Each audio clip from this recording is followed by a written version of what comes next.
Hey tout le monde! Donc aujourd'hui on se retrouve pour une nouvelle vidéo un peu particulière parce que aujourd'hui je vais vous présenter le style dollcore et le morut.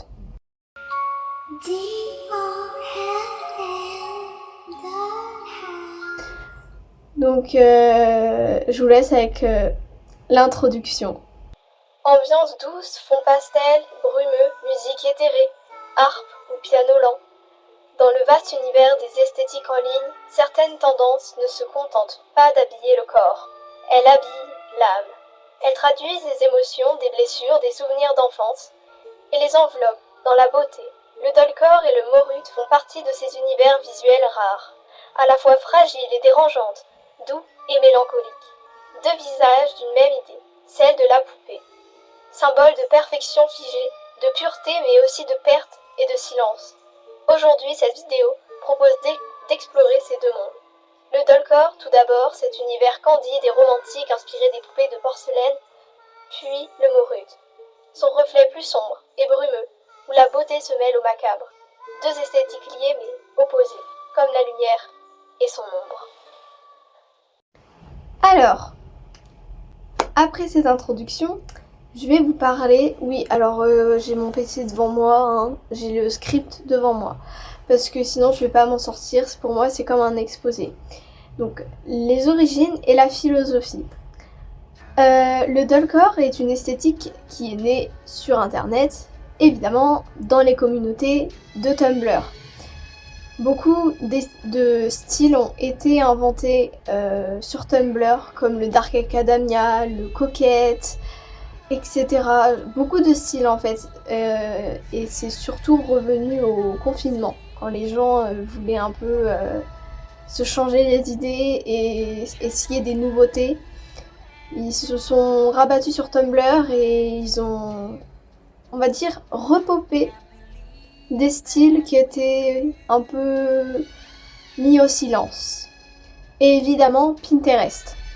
Du début des années 2010, c'est là où cette esthétique a commencé. Alors, moi, je suis pas vraiment d'accord sur le fait que le dollcore existe depuis 2010. Je pense qu'il existe depuis au moins les années 70. Pourquoi ? Parce qu'il y a une vidéo de Courtney Love et de son amie, je ne sais plus comment elle s'appelle, je crois qu'elle s'appelle Davia, un truc comme ça. Et elles sont complètement en dollcore. Elles sont une maison de poupées et elles parlent de poupées de porcelaine avec passion. Voilà. Tonight's craft segment is all about dolls. Dolls, dolls, dolls. Only real. Hi. My name's Courtney. What's yours? So nice to have you here this evening, Courtney. It's nice to be here, Darcy. La la. Inspiration for different kinds of dolls. These are a couple doll books I have. They have pictures of different dolls from these are from the turn of the century. These are all porcelain. I have other dolls here. Hobby book from 1942. A random artist, I don't remember the name. And paper dolls are always fun too. Voilà. Et il faut savoir que Courtney Love était dans le Kinder War et j'en parlerai sûrement après dans la vidéo, mais c'est un dérivé du morut, le Kinder War. Donc pour moi le dollcore n'est pas né en 2010. Pour moi peut-être sûrement il est né en 2010 sur les réseaux, mais pour moi il est né bien avant. Voilà. Le terme lui-même n'a pas d'inventeur précis, mais il s'est imposé progressivement, porté par une génération fascinée par les poupées, le vintage et la douceur excessive. C'est vrai que dans le dollcore, comme on peut le voir à ma chambre, il y a des choses vintage. Bon là on voit pas trop, mais j'ai beaucoup de photos vintage, j'ai plein de poupées. Voilà, on veut ressembler à une poupée. Le dollcore célèbre la fragilité, la délicatesse et l'illusion d'une perfection enfantine. C'est l'idée d'une beauté figée, presque irréelle, comme si le corps humain devenait objet d'art. Une poupée vivante.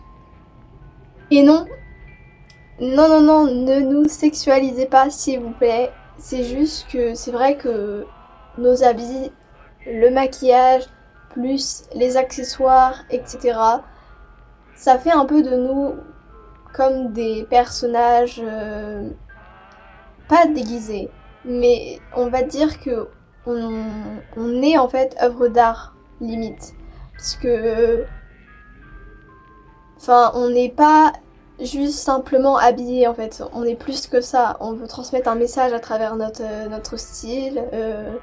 Enfin, voilà, c'est vraiment, vraiment, ouais, être poupée vivante, mais pas être poupée vivante sexualisée, vous voyez. C'est vraiment juste, ouais, être œuvre d'art. Un peu, il y avait une mouche. Bref, un peu comme les drag queens. Quand elles sont sur scène, elles sont, on va dire, comme une autre personne. Elles incarnent une autre personne. Bah là, c'est un peu pareil. Genre, c'est comme si on incarnait un peu un personnage. On est un peu quelqu'un d'autre. Et en même temps, on est un peu nous. Et en fait, ça nous reflète. Et c'est très symbolique pour nous. Dans un sens plus profond, le dollcore traduit une nostalgie de l'enfance, ce qui est le réel, ce qui est le cas, hein. Une envie de se réfugier dans un monde où tout est contrôlé, harmonieux et sans menace. C'est vrai que quand on voit ma chambre, tout est, on va dire, bien rangé, les poupées d'un côté, etc.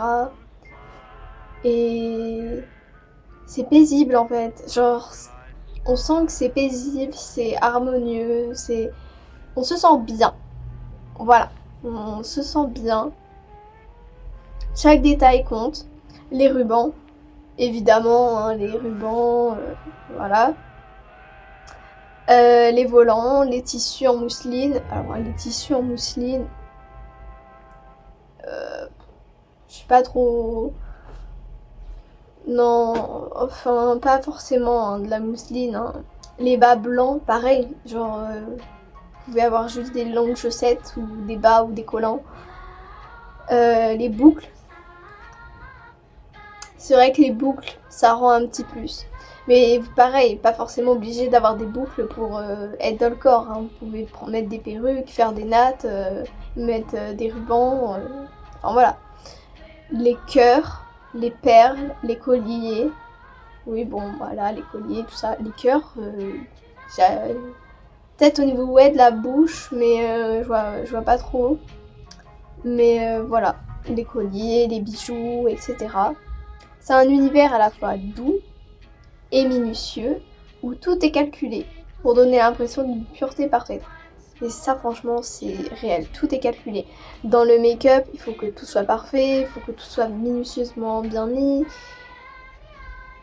Ouais, en fait, comme si on devait être mis dans une vitrine et qu'on devait être parfaite. Moi, en tout cas, je le vois comme ça, personnellement. Alors, évidemment, le dollcore, au niveau habillage, c'est bien les vêtements vintage. Vraiment vintage, genre, moi je sais que je m'habille beaucoup avec des robes de communion. Bah d'ailleurs, j'en ai une là. Voilà, des robes de communion. Enfin voilà. Mais le problème, c'est que bon, les robes de communion, j'en ai d'autres évidemment, hein, j'en ai plein d'autres. Mais c'est évidemment pour les enfants. C'est du 10 ans. Mais c'est vintage. Voilà, donc si vous êtes de petite taille et que vous n'avez pas beaucoup de forme, en vrai, foncez sur les robes de communion. Parce que vraiment, il y en a beaucoup à pas cher. Et, et vraiment, c'est très joli, c'est vintage, ça fait très dollcore. Voilà. Sinon, eh bien, il y a le Lolita. Parce que, évidemment, le Lolita, je vais en parler là. Le dollcore s'inspire de multiples sources artistiques et culturelles.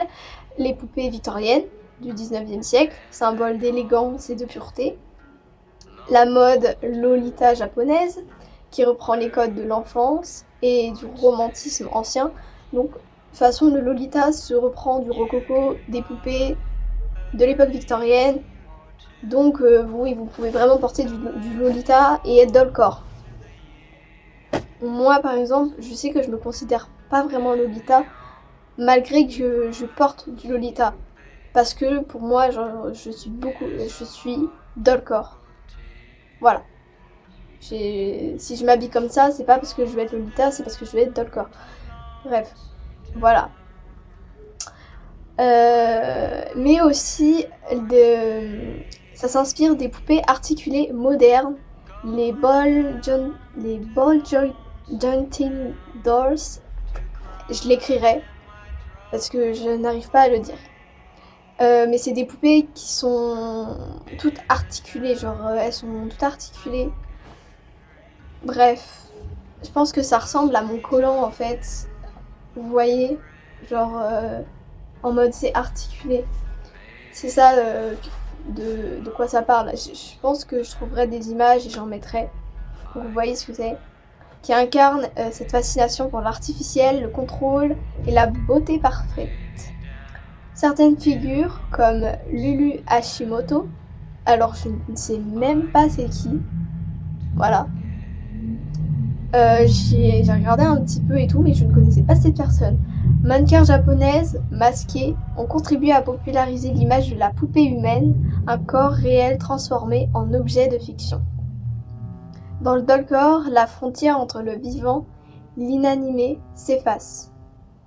La peau devient porcelaine, le regard se vide et la douceur tourne presque à l'inquiétant. Le maquillage et la mode dollcore. Évidemment, on va parler du blush bien intense, mais l'un des piliers du dollcore, c'est son esthétique visuelle. Le maquillage se concentre sur la peau pâle.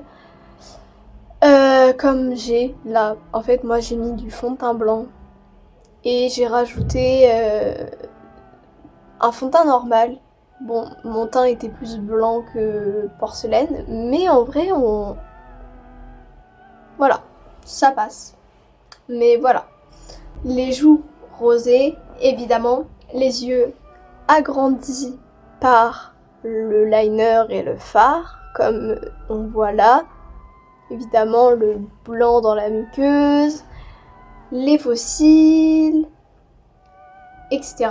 Les lèvres sont petites, souvent en forme de cœur, donnant cette impression de fragilité et de retenue. Alors moi, je vous avoue que je fais mes lèvres, mais pas en cœur du tout. Ça me va pas, donc je fais mes lèvres normalement.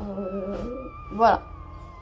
Côté vêtements, du coup, on retrouve des robes pastel, des bas opaques, des rubans, des serre-têtes et des silhouettes inspirées du 19e siècle ou de l'univers des contes. Alors c'est vrai que là je porte pas de robe rose ni pâle.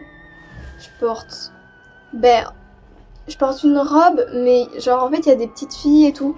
Et ça me faisait penser à l'époque victorienne. Donc pour moi on est complètement dans le thème en fait. Étant donné que le dollcore s'inspire des poupées de l'époque victorienne. Donc voilà. Chaque tenue semble raconter une histoire. C'est la mise en scène de soi, un déguisement de l'âme. Oui, c'est un peu ce que j'ai dit tout à l'heure en fait finalement. Mais en fait c'est un peu vraiment une mise en scène, mais on reste soi quand même. On n'est pas déguisé, on n'est pas cosplayer ou autre. Les gens dans la rue qui viennent nous dire vous êtes cosplayer en quoi? On n'est pas cosplayer. Genre, il faut comprendre que c'est genre notre style et qu'on a juste besoin de raconter quelque chose à travers ce style. Voilà. Il y a des gens qui le comprennent et il y a des gens qui ne le comprennent pas. Les significations cachées. Derrière la douceur du dollcore se cache souvent une réflexion plus sombre. Les poupées dans l'imaginaire collectif n'est pas seulement un symbole d'innocence, elle est aussi un objet silencieux, figé, manipulé. Elle ne parle pas, elle sourit toujours, même quand elle est brisée. Et en fait, ça, ce côté-là de la poupée, c'est ce qui m'a automatiquement liée à elle en fait. Parce que bon, je me dis, les poupées, elles ont traversé elles ont été de personne en personne, elles ont dû voir, vivre des choses, enfin au niveau énergétique, etc. Et pourtant elle reste figée, avec un sourire, etc. Et je me suis dit, eh bien moi je me lie à elle parce que ces poupées, en fait, les gens les abandonnent, les aiment pas, les mettent en brocante, etc. Et sont genre sont des pièces cassées ou sont juste de la vermine ou voilà. Enfin bref, et pourtant elle sourit toujours.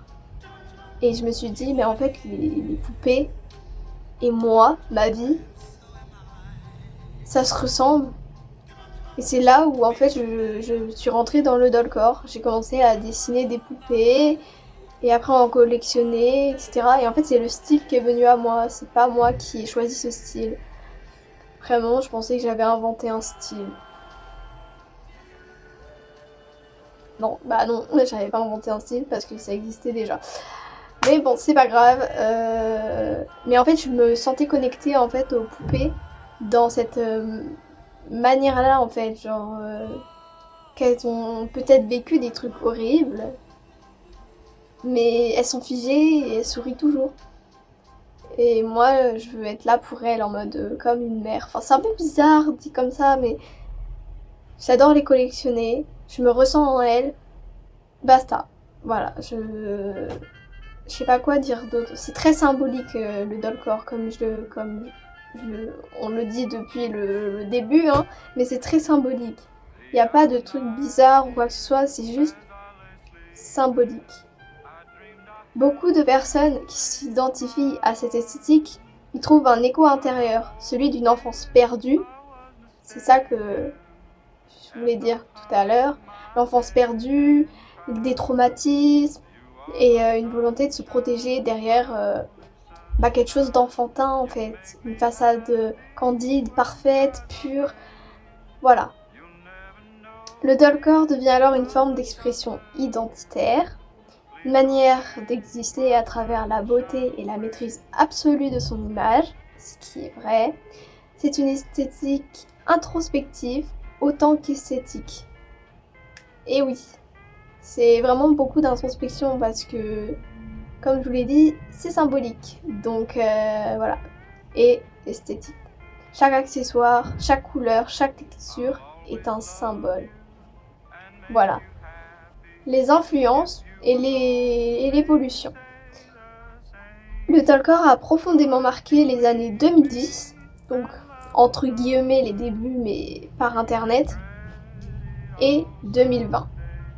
De toute façon, je pense que je mettrai la vidéo de Courtney Love et son ami jouant à la poupée et tout et être en dollcore. Je crois que c'est genre années 70-80 pour que vous voyez.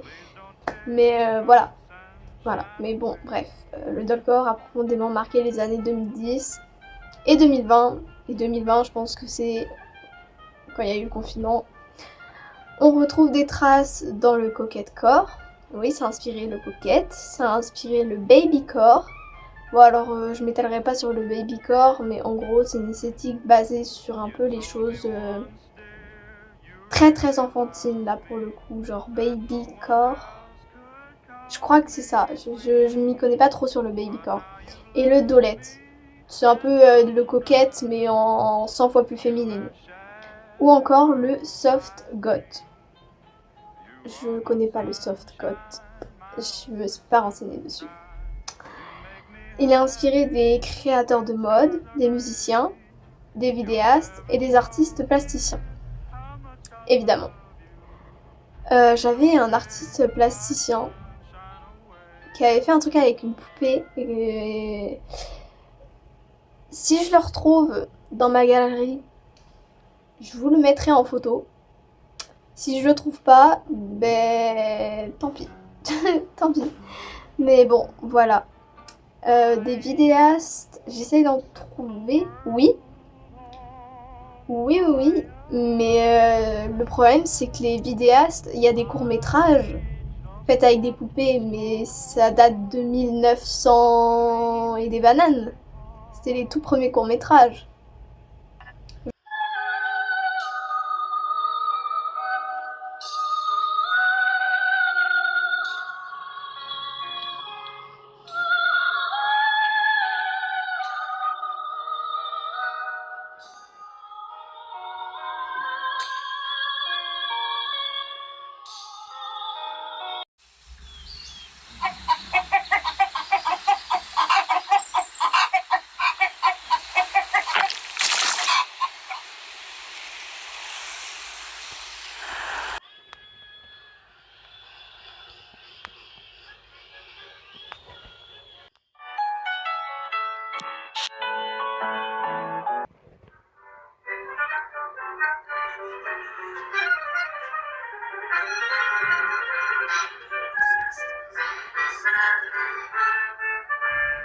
Genre, moi, je parlais par exemple de Moteuil Comédie, c'est une compagnie.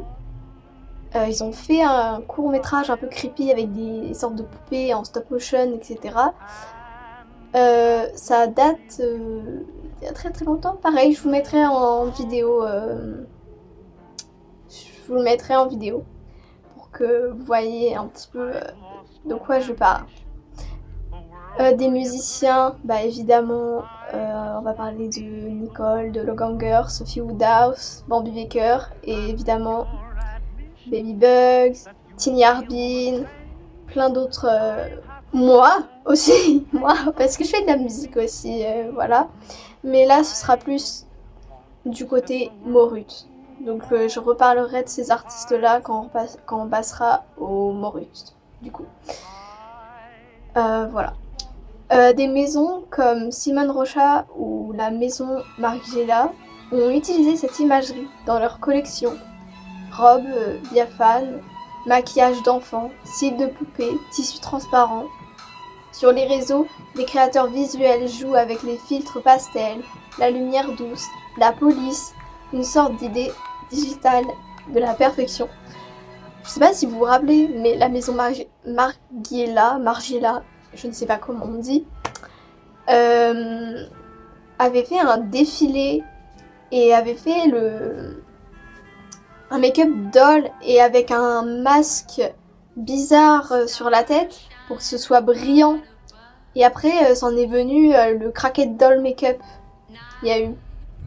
Mais ouais, la maison Margiela, ça c'est beaucoup inspiré du dollcore pour le défilé là. Il y avait d'ailleurs, je sais plus le nom de l'actrice. Je sais plus c'est quoi son nom d'actrice. J'ai oublié, mais elle a participé à ce défilé. Et d'ailleurs, elle était magnifique. Bref, voilà. Mais derrière cette douceur, une question persiste. Jusqu'où peut-on contrôler son image sans se perdre? Et ça, c'est vrai que on peut vite se perdre. Vraiment, en fait, on peut tellement être dans l'introspection que après, tu sais plus ce que tu veux. Et là, t'as la perte d'identité, tu sais plus. Tu sais plus quel type de robe tu veux, quel type de style tu veux. Après, je dis ça, mais je sais pas si c'est ça pour les autres. Parce que j'aime pas dire ça sur les réseaux, etc. Parce que j'ai pas envie que ça... Voilà, mais j'ai un BPD et ce genre de truc... ben, on peut vite se perdre, quoi. Enfin, voilà. Je me sens très souvent perdue parfois. Je ne sais plus ce que je veux, je ne sais plus comment je veux m'habiller, je sais plus. Je veux tester des nouveaux trucs, enfin bref, voilà. C'est là que le Morut rentre en scène, l'autre versant de la poupée. J'aime pas vraiment faire de voix off, mais j'ai complètement oublié de vous parler de Bunny Buns. Elle a une chaîne YouTube et vraiment, je vous conseille d'aller voir sa chaîne si vous voulez rentrer dans le Morut et le dollcore, parce que elle m'a beaucoup inspirée et elle a inspiré beaucoup de personnes. Donc voilà, je vous laisse un peu voir sa chambre et sa robe, etc. Mais elle faisait beaucoup de contenu dollcore avant.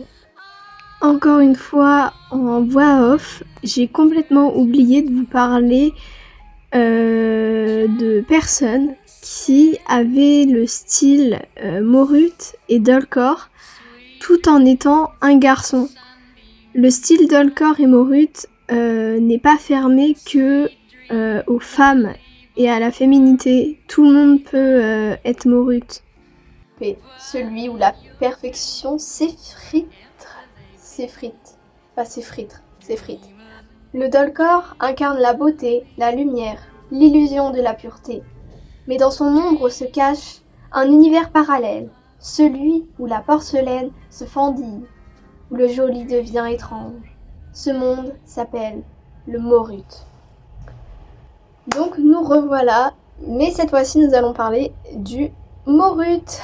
le Morut Core, enfin. La naissance du Morut. Alors, le Morut est une esthétique née également sur internet, sur Tumblr, dans les années 2010, par Nicole de Loganger. Voilà. Sa musique, tout ça, ça a percé sur Tumblr. Et les gens ont commencé à faire des trucs Morut. Mais je trouve le début du Morut était un peu, on va dire, catastrophique. Comment expliquer? Il y avait des photos vraiment qui étaient à bannir, mais qui étaient Morut quand même. Mais en fait, le Morut, c'était un art, comment expliquer? Thérapeutique pour les gens qui avaient des traumatismes. Ça, d'ailleurs, ça se rejoint sur le traumacore. Le traumacore et le Morut, ça se ressemble un peu. Mais sur Tumblr en 2010, il y avait vraiment des gens qui montraient par exemple des bras montrant des, je veux dire, zèbres, parce que je sais pas, voilà. Mais à côté avec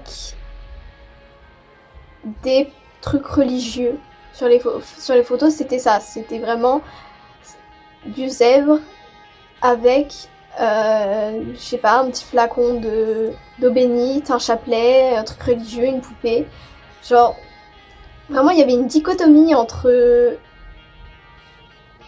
la chose vraiment très morbide à montrer en photo et le côté très religieux et tout, comme si la personne se disait que elle pourrait jamais être pure à cause de ce qu'elle vient de se faire, en fait. Et le Morut, du coup, entre en jeu, et du coup, l'art thérapeutique pour ne pas culpabiliser sur ce que la personne a fait. En tout cas, moi, je vois ça comme ça. Voilà, moi, c'est par exemple les photos Morut que je fais dans les urbex. Pourquoi un urbex? Parce qu'un urbex, c'est abandonné, seul, à l'abandon, enfin, etc., etc. Et ça représente bah, mon passé ou ma peur de l'abandon ou des trucs comme ça. En fait, c'est très symbolique aussi le Morut. Faut pas. Le cimetière, pourquoi un cimetière? Parce que c'est calme, c'est la mort, etc. Et moi, je suis fascinée par la mort et en même temps, j'ai peur de la mort. Vous voyez, enfin, c'est très symbolique aussi. Bref, son origine est plus obscure que celle du Dolcor, comme je viens de vous le raconter. Un peu moins connue, plus secrète, mais c'est précisément ce mystère qui la rend fascinante. Sauf que bon, moi j'ai fait quand même pas mal de recherches sur le Morut pour dire que j'ai trouvé des choses sur le Morut. Il y a une mouche sur le début du Morut. Et pour moi, le début du Morut, c'est un peu... C'était un peu comme la nymphette Core sur Tumblr. C'est... Non. Non. Heureusement, ça a changé. Le Morut est devenu beaucoup plus... Juste plus sombre, en fait. C'est devenu la construction de morbide et cute. Donc, s'habiller en, on va dire, en rose, en cute, en... Voilà. Dans un espace sombre et morbide, etc. Mais qui, pareil, raconte un peu un récit, une histoire. Enfin, voilà. L'esthétique Morut s'articule autour d'une idée, la beauté déchue. Elle capture le moment où la poupée se casse, où le maquillage s'efface, où la photo s'abîme. Elle traduit la mélancolie, la solitude, la mémoire et la mort. Comme je vous l'ai dit tout à l'heure, la mort. Mais vraiment, oui, ce côté de solitude, urbex, la mort, cimetière, la mémoire, les deux en soi. En fait, il faut vraiment beaucoup réfléchir pour ce style-là. C'est pas juste on devient ça. C'est vraiment une esthétique. Il faut réfléchir. Bref, sans jamais tomber dans le gore ou la peur. Non. Non, non, non. Sinon, ce serait un autre style comme le cute gore ou le Gorokawa. Je crois que je le dis bien. Voilà, mais non, c'est pas gore, c'est pas... non. C'est une beauté triste, éthérée, presque religieuse. C'est vrai que quand on prend des photos morutes dans un urbex, à chaque fois on a des positions un peu comme si on était une poupée abandonnée en fait, qu'on avait été laissé là et qu'on était perdu. Voilà. Des figures comme Nicole Dolganger, Bambi Baker. Non, mais moi je suis plus récente. Mais Millie Doll Graves. Alors là, ils disent Jess Wood. Je ne sais pas c'est qui. Mais voilà. Et après, Baby Bugs. Voilà. Même Tiny Bean, comme je l'ai dit tout à l'heure. Mais Nicole et Millie Doll Graves. Je crois que c'est ça, Millie Doll Graves. Sont là depuis bien bah dans les débuts en fait du Morut en fait et bah alors Millie Doll Graves je ne sais pas du tout ce qu'elle est devenue parce que pareil elle a disparu des réseaux. Nicole pareil elle disparaît des réseaux. Bambi Baker elle a disparu des réseaux. Bref voilà. Mais on marquait les débuts, comme je vous ai dit, du mouvement en publiant des photographies floues, brumeuses, mêlant vêtements anciens, intérieurs déserts et symboles mystiques. Les codes visuels. Le Morut se reconnaît immédiatement par son atmosphère. Les images semblent vieilles, trouvées, effacées par le temps. Oui, donc par exemple dans des brocants, des vides-greniers. Je sais que moi j'ai des photos vintage où des photos sont presque... En fait on voit presque plus la photo, tellement elles sont vieilles. On y retrouve des objets du passé, donc des poupées oubliées. Les poupées oubliées, où est-ce qu'on en trouve? À Emmaüs, vide-grenier, etc. En fait, c'est ça, c'est le côté en mode ouais, la poupée, tu l'abandonnes. Quand t'as été abandonné par des gens toute ta vie, tu te reconnais dans les poupées. C'est que des objets, mais c'est comme un bébé avec son doudou préféré. Bah là, c'est pareil, en fait. On est connecté et c'est comme ça. Voilà. Des crucifix. Alors bon, les crucifix, c'est pour les gens chrétiens, hein, voilà, j'ai des crucifix parce que j'ai des trucs religieux, parce qu'à un moment j'étais catholique, mais je ne le suis plus. Donc bon, désolée, mais les crucifix, je les ai mis à l'envers. Hein. J'ai plein de crucifix, je ne sais pas quoi en faire. Bref, des draps anciens. Hélas, je n'ai pas de draps anciens. Des chambres vides. Bah alors ma chambre, elle n'est pas vide, hein, mais c'est, je pense, plus en mode photographique. La chambre vide. Mais... voilà, on essaye en fait d'avoir une atmosphère assez vintage, assez oubliée, effacée, qu'on remet au goût du jour en fait. Voilà. Les couleurs sont pâles, désaturées, comme si la vie s'était lentement retirée. C'est pour ça que du coup, bah, vous voyez, il y a du bleu pastel, du rose pastel. Bon, là, moi, je suis en noir, là. Mais beaucoup de jaune pastel, de bleu pastel, rose pastel. Vraiment un peu le côté délavé, en fait. Vraiment le côté ancien, vintage. Vraiment, vraiment, c'est important. C'est une esthétique de souvenir. Là où le dollcore fige la perfection, le Morut montre la décomposition du beau.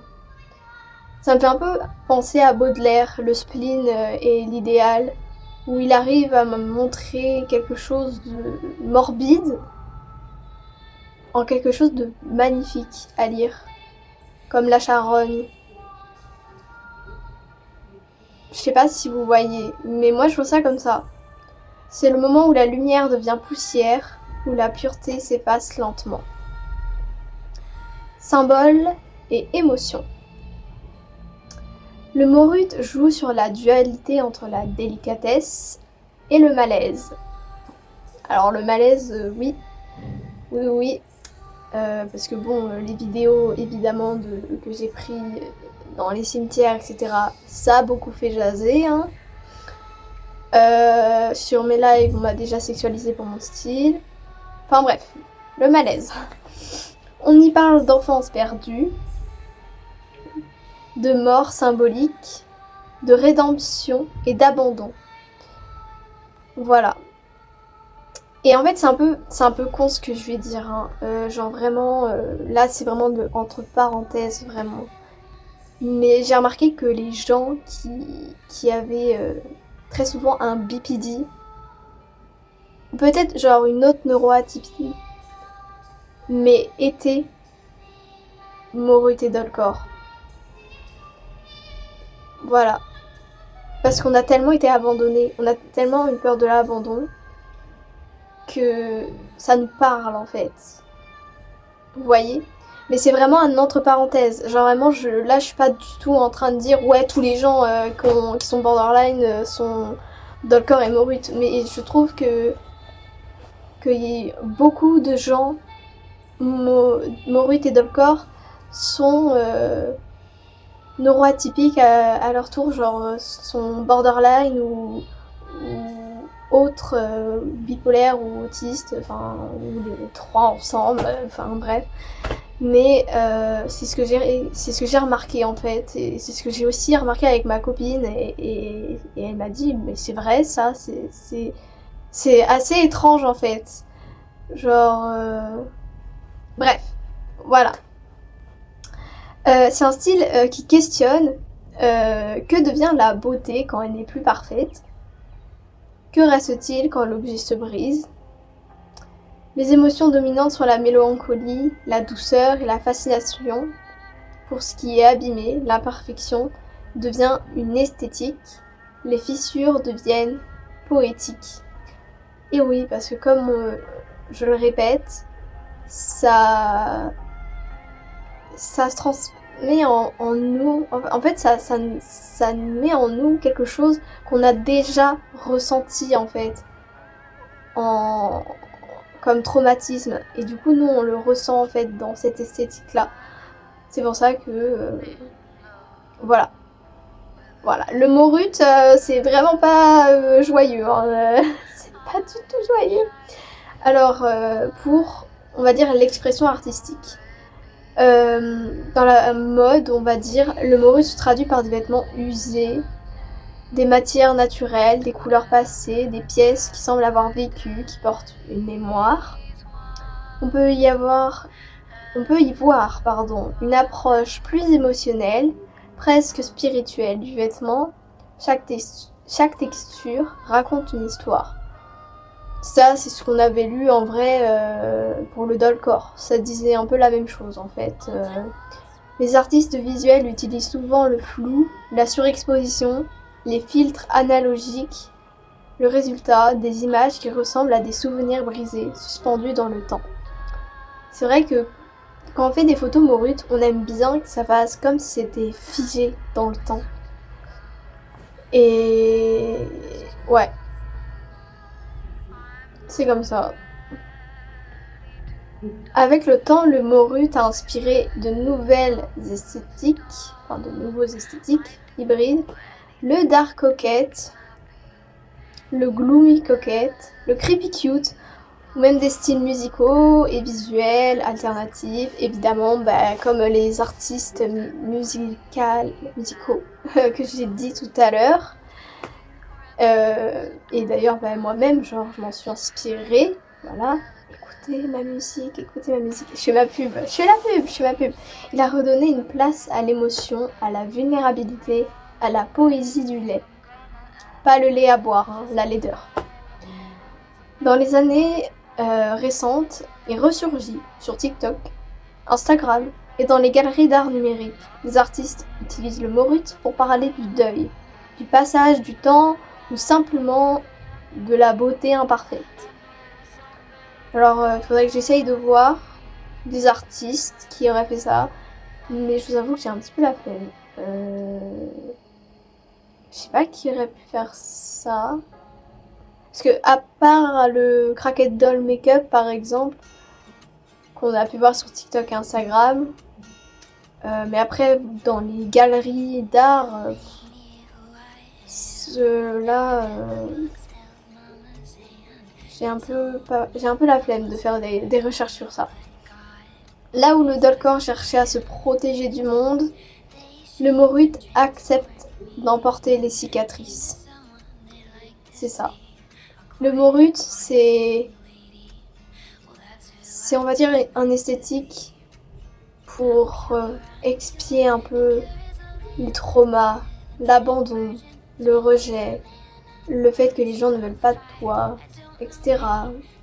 Et le Dolkor, c'est plus un esthétique visuel, en mode tu t'habilles comme ça pour aller faire du shopping, t'habilles comme ça pour aller dans un musée.